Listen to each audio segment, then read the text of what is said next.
Keep pushing, let's go! Get to the ridge! Incoming! Incoming! Hit the dirt! Get to the trenches now!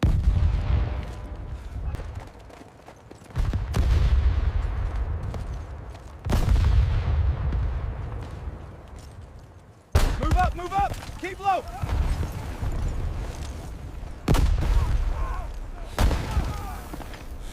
The purchase Seoul, South Korea, October 26, 1952. The Korean War has been raging for over 2 years, and the United States Marine Corps is struggling with a serious problem.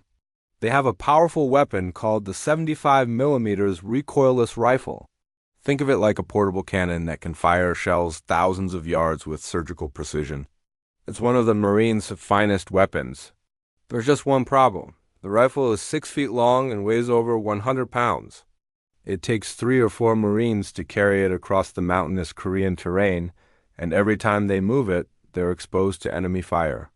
Lieutenant Eric Pedersen, the commanding officer of the recoilless rifle platoon, knew there had to be a better way. That's when he heard about a horse for sale at the Seoul racetrack. The horse's name was Ah-chim Hai, which means flame of the morning in Korean. She was a beautiful chestnut mare with a white blaze on her face and 3 white stockings on her legs. She was born in June 1948 and was bred to be a racehorse. But when the Korean War broke out in 1950, she never got the chance to race. The horse belonged to a young Korean stable boy named Kim Hook-moon. Kim loved this horse more than anything in the world. But his older sister, Jung-soon, had stepped on a landmine and lost her leg. The family desperately needed money to buy her an artificial limb so she could walk again. Kim had no choice. He had to sell his beloved horse. Lieutenant Pedersen paid $250 of his own money. In today's money, that's about $3,000. Kim watched with tears in his eyes as the Marines led his horse away. He would never see her again. But what happened next would make his sacrifice mean something extraordinary. The transformation, the Marines renamed her Reckless after the recoilless rifle she would be carrying ammunition for. The weapon was nicknamed the Reckless Rifle because it was so dangerous to operate. The name fit perfectly. When Reckless arrived at the Marine camp, she was just a small racehorse who had never seen combat. She had no idea what was about to happen to her. But the Marines weren't going to send her into battle unprepared. She was about to go through what the Marines called hoof camp, a kind of boot camp for horses. Her primary trainer was a man named Gunnery Sergeant Joseph Latham. Latham and the other Marines of the recoilless rifle platoon spent weeks teaching Reckless everything she would need to survive in a war zone. They taught her to step over communication wires without tripping on them. They taught her to navigate through barbed wire. They taught her to recognize the sound of incoming artillery and run to the nearest bunker when she heard the word incoming. They even taught her to lie down when mortar started falling. But here's the amazing part. Reckless was a genius. She only needed to be shown a supply route 2 or 3 times, and then she could do it completely on her own. Without a handler, without anyone leading her. She would just memorize the path and walk it by herself, even under heavy enemy fire. The Marines fell in love with her almost immediately. Unlike most military animals that were kept separate from the troops, Reckless was allowed to roam freely through the camp. She would walk into the Marines' tents whenever she wanted. On cold nights, she would lie down next to the warm tent stoves and sleep with the Marines like she was one of them. And that's when they discovered her absolutely bizarre eating habits. The diet of a Marine Reckless didn't eat like a normal horse. She ate like a Marine. Every morning, she would show up at the mess tent for breakfast. The Marines would feed her scrambled eggs, pancakes, and bacon. She would drink coffee. Yes, coffee. And on special occasions, she would drink beer with the Marines. The unit veterinarian, Captain Mitchell, had to issue a standing order that Reckless was not allowed to have more than 2 bottles of Coca-Cola per day because she would drink it straight out of a Marine-S helmet. But that wasn't even the strangest thing she ate. Reckless would eat literally anything she could get her mouth on. She ate chocolate bars. She ate peanut butter sandwiches. She ate mashed potatoes. She ate shredded wheat. She ate hard candy from the Marines' rations. One time, she ate her own horse blanket. Another time, she ate a Marine's hat just to get attention when she felt like she was being ignored. And then there was the famous poker chip incident. One night, Gunnery Sergeant Latham was playing poker with some of the other Marines. He won big that night, about $30 worth of poker chips. He left them on the table for just a moment. When he came back, Reckless had eaten every single chip. $30 worth of poker chips gone. The Marines were laughing so hard they could barely breathe. But underneath all the funny stories, something incredible was happening. Reckless wasn't just a mascot. She wasn't just a pet. She was becoming a Marine. The Marines were her herd now, and she would do anything to protect them. She was about to prove it in the most brutal battle of the Korean War. The calm before the storm, by March 1953, the Korean War had reached a stalemate. Both sides were dug in along a line near the 38th parallel. The United Nations forces, including the U.S. Marines, had established a series of outposts north of their main line of resistance. These outposts had names like Vegas, Reno, and Carson, nicknamed the Nevada Cities. Outpost Vegas was a small hill defended by about 40 Marines. It wasn't much to look at, just some trenches, bunkers, and fighting holes. But it was strategically critical. If the Chinese could take Vegas, they could threaten the entire UN defensive line. And peace talks were happening at Panmunjom. The Chinese wanted to capture as much territory as possible before the armistice was signed. Reckless had already been in combat by this point. She had heard artillery fire before. She had made supply runs under enemy fire. But nothing could have prepared her for what was about to happen. March 26, 1953. Hell unleashes. Just after midnight on March 26, 1953, the Chinese artillery opened up. It wasn't just a few shells. It was a massive bombardment. Thousands of artillery rounds, mortar shells, and rockets poured down on Outpost Vegas and the surrounding positions. The Marines described it as the heaviest artillery barrage they had ever experienced. Shells were exploding at a rate of 500 rounds per minute. The entire mountain was shaking. The sky was lit up like it was daytime. Reckless was moving around the Nevada Cities area when the bombardment started. When the first shells hit, she panicked. Her instincts told her to run. Every fiber of her being was screaming at her to flee from the danger. She ran to the nearest bunker and stayed there, clearly in shock. The Marines who were with her said she was trembling, her eyes wide with fear. The bombardment continued all night. By dawn on March 27th, Outpost Vegas looked like the surface of the moon. The trenches were destroyed. The bunkers were collapsed. Dead and wounded Marines were everywhere. The Chinese infantry was preparing for a massive ground assault. The Marines needed ammunition, desperately. The recoilless rifles were one of the few weapons that could stop the waves of Chinese infantry that were about to come pouring over the hill. But the ammunition supply point was over a mile away, across open rice paddies and up steep mountain trails. And Chinese artillery was still falling. That's when the Marines looked at Reckless. She was still shaking from the night before, but there was no other choice. The impossible day. Before dawn on March 27th, the Marines loaded 8 recoilless rifle shells onto Reckless's pack saddle. Each shell weighed 24 pounds. That's 192 pounds of ammunition strapped to her back. For comparison, that's like a human carrying another full-grown person on their back and then running up a mountain. A Marine led her on the first trip. They walked across the open rice paddies. Chinese shells were exploding all around them. Shrapnel was flying through the air. The Marine expected Reckless to bolt at any moment. But she didn't. She kept walking. When they reached the gun position, the Marines unloaded the shells. They reloaded her pack saddle. And then something amazing happened. Reckless turned around and started walking back to the ammunition supply point by herself. Without anyone leading her, the Marines couldn't believe what they were seeing. This horse, who had been terrified just hours before, was now making supply runs completely on her own. And she didn't stop. Trip number 2, trip number 3, trip number 4. All morning long, Reckless walked back and forth between the ammunition supply point and the gun positions. Sometimes she carried 8 shells, sometimes she carried just 4. But she never stopped moving. The Marines tried to give her breaks. They tried to tell her to rest. But as soon as they unloaded her, she would turn around and start walking again. It was like she understood. She knew her Marines needed her. By mid-morning, she had been wounded for the first time. A piece of shrapnel hit her above her left eye.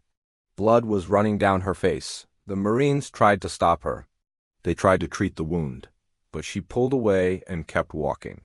A few hours later, she was hit again, this time on her left flank. More blood, more pain, but still she walked. The Marines were in awe. Some of them were crying. They had never seen anything like this. This horse was braver than most men they knew. And there was more. After Reckless delivered ammunition to the gun positions, she didn't just walk back empty. She would carry wounded Marines down the mountain to the aid station. She became a battlefield ambulance. Marines who were too badly wounded to walk would be strapped onto her back, and she would carry them to safety. One Marine, Sergeant Harold Wadley, watched her all day. Years later, he would write these words that are now engraved on her monument. The spirit of her loneliness and her loyalty, in spite of the danger, was something else to behold, hurting, determined, and alone. That's the image I have imprinted in my head and heart forever. Alone, that's the key word. For most of the day, Reckless made these trips completely by herself. No Marine was leading her. She was walking through hell, by choice, because she knew her herd needed her. By the end of the day, the numbers were staggering. Reckless had made 51 trips. 51. She had carried 386 rounds of ammunition, weighing more than 9,000 pounds total. She had walked over 35 miles through rice paddies, up steep mountains, across terrain that was being torn apart by artillery fire. She had been wounded twice, and she had evacuated multiple wounded Marines to safety. The Battle of Outpost Vegas lasted 5 days. The Marines eventually held the position. An estimated 1,000 American and Allied troops were killed or wounded. The Chinese lost more than twice that number. But the Marines held the line, and many of them credited Reckless with saving their lives that day. Without her constant resupply of ammunition, the recoilless rifles would have gone silent. Without those rifles, the Chinese infantry would have overrun the position. That's not an exaggeration to say that Reckless saved hundreds of lives during the Battle of Outpost Vegas. Promotion and recognition. After the Battle of Outpost Vegas, Reckless became a legend in the Marine Corps. The Marines who served with her talked about her like she was a fellow Marine, not an animal. And officially that's exactly what she became. On April 10, 1954, several months after the Korean War ended, Reckless was given a battlefield promotion from corporal to sergeant. It was a formal ceremony with a reviewing stand and everything. The commander of the 1st Marine Division, General Randolph M. Patay, personally pinned the sergeant's stripes on her blanket. And here's something incredible. The other Marines took her rank seriously. There was a standing order that no one was allowed to ride on Reckless. Not only out of respect for her rank, but because she was too valuable to risk injuring. Some Marines joked that they would court-martial anyone who disrespected her rank. But Reckless wasn't done yet. In 1954, a Marine officer named Lieutenant Colonel Andrew Gear, who had kept detailed notes about Reckless during the war, wrote an article about her for the Saturday Evening Post. The article was published on April 17, 1954. And Americans fell in love with Reckless immediately. People across the country started writing letters demanding that the Marines bring Reckless home to the United States. An executive at Pacific Transport Lines named Stan Koppel read the article and was so moved that he offered to transport Reckless from Korea to San Francisco for free on one of his company ships. Coming to America, getting Reckless out of Korea wasn't easy. First, she had to fly from Korea to Japan on a Marine Corps transport plane. Then she boarded the SS Pacific Transport in Yokohama on October 22, 1954. She was supposed to arrive in San Francisco on November 5th, but then a typhoon hit. The ship was delayed for days. Reckless got seasick. She was knocked out of her stall by the storm and ended up on the deck. The Marines who were traveling with her thought they might lose her, but Reckless was tough. She survived the typhoon, and on the evening of November 9th, the ship finally arrived in San Francisco. The next morning, November 10th, 1954, coincidentally the anniversary of the founding of the Marine Corps, Reckless walked down the gangplank and set foot on American soil for the first time. Hundreds of people were waiting for her. There were Marines in dress uniforms. There were reporters. There were photographers. There was even a Marine Corps birthday ball that night, and Reckless was the guest of honor. She rode an elevator up to the ballroom. She ate the birthday cake. And then she ate the flower decorations. The Marines just laughed. Reckless was taken to Camp Pendleton in California, where she would spend the rest of her life. She made appearances on television shows. She participated in Marine Corps ceremonies.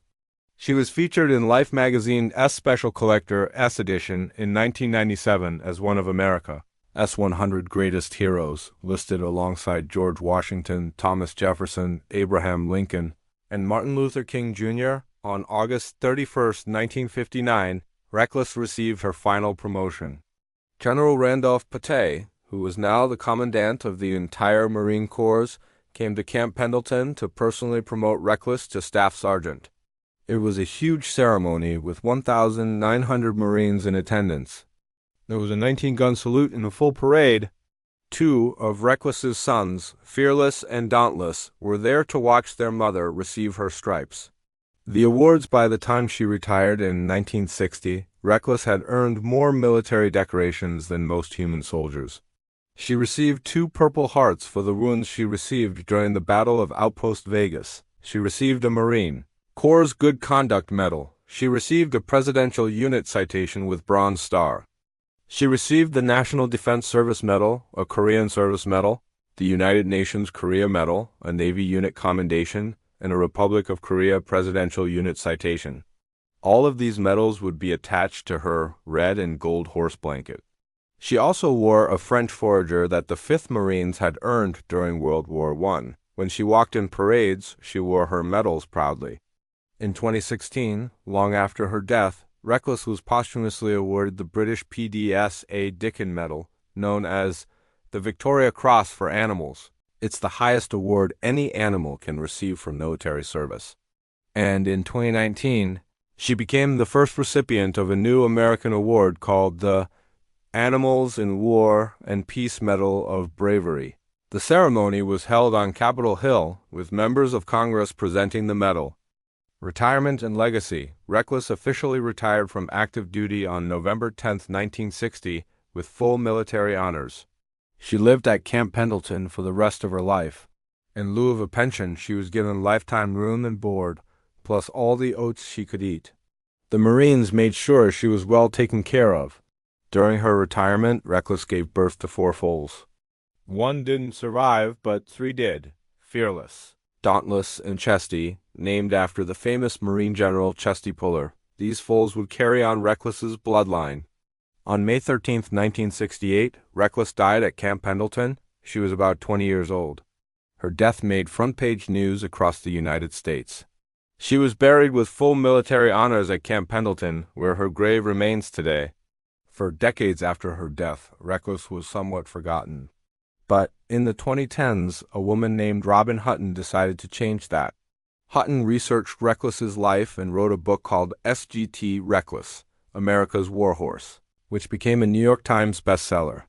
Hutton also founded a nonprofit organization to build monuments to Reckless. Today, there are 6 national monuments to Staff Sergeant Reckless around the United States. The first was dedicated on July 26, 2013, at the National Museum of the Marine Corps in Quantico, Virginia. The monument shows Reckless carrying ammunition shells and other combat equipment. There's even a lock of her tail hair sealed in the base of the statue. Additional monuments have been placed at Camp Pendleton in California, the Kentucky Horse Park in Lexington, the National Cowgirl Museum and Hall of Fame in Fort Worth, Texas, and other locations. There's even a monument in South Korea near the site of the Battle of Outpost Vegas, dedicated in 2018. Plans are currently underway to bring a final monument back to South Korea in 2025 to commemorate the 250th birthday of the United States Marine Corps. Why this story matters. The story of Sergeant Reckless is more than just a story about a brave horse. It's a story about loyalty, courage, and sacrifice. It's a story about what happens when you treat an animal not as a tool, but as a member of your family. The Marines didn't just use Reckless. They loved her. They let her sleep in their tents. They fed her scrambled eggs and beer. They joked with her when she ate poker chips. They cried when she got wounded. And in return, Reckless would have done anything for them. She proved it on that terrible day in March 1953 when she walked through hell 51 times to keep them alive. One Marine who served with Reckless, Gunnery Sergeant Joseph Latham, said something that perfectly captures what she meant to the Marines. She wasn't a horse. She was a Marine. General Randolph Pate, the Commandant of the Marine Corps, wrote, "In my career, I have seen many animals that have been adopted by Marines, but never in all my experience have I seen one which won the hearts of so many. Today, when you visit the monuments to Sergeant Reckless, you'll find Marines leaving flowers, challenge coins, and bottles of beer. Yes, beer. Because even decades after her death, Marines remember that Reckless liked to share a beer with them after a long day. There will never be another horse like Sergeant Reckless. She was bred to be a racehorse, but she became a war hero.